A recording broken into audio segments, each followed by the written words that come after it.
हरे कृष्णा मेरे प्यारे दोस्तों। तो कैसे हैं आप लोग? आई होप आप लोग सब बहुत अच्छे होंगे। जैसा कि हम जानते हैं कि महाशिवरात्रि आने वाली है। तो क्या आप जानते हैं कि जो केतकी का फूल है वो क्यों वर्जित है महादेव की पूजा के लिए? चलो चलते हैं इस कहानी की तरफ। कहते हैं शिव पुराण में ये कथा व्यक्त है कि एक बार जब ब्रह्मदेव और विष्णु जी ये कहने लगे थे कि हम दोनों में से सर्वश्रेष्ठ कौन है और उनमें विवाद हुआ। तब बहुत देर तक उन लोगों की लड़ाई चलती रही। तब महादेव को इस विवाद में आखिरकार कूदना ही पड़ा।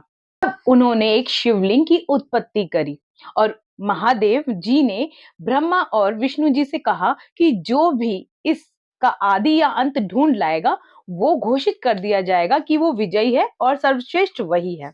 तो ऐसा ही हुआ। अब महादेव जी ने तो ये कहानी जानते थे कि आखिर इसका अंत और आदि क्या है। अब विष्णु भगवान और जो ब्रह्मदेव है वो चल पड़े ढूंढने के लिए आदि और अंत की तरफ। अब विष्णु भगवान जी ने तो जो शिवलिंग था उसके ऊपर जाने का डिसीजन लिया और वो ऊपर ही ऊपर ऊपर जाते रहे, जबकि ब्रह्मा जी नीचे की तरफ गए, नीचे की दिशा की ओर चले।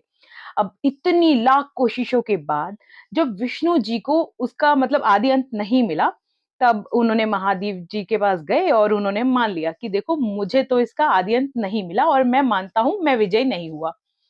लेकिन ब्रह्मा जी ने क्या किया, जब वो नीचे की ओर जा रहे थे तो उन्हें एक केतकी का फूल मिला। अब उन्होंने बोला कि मैं हारना तो चाहता नहीं हूँ।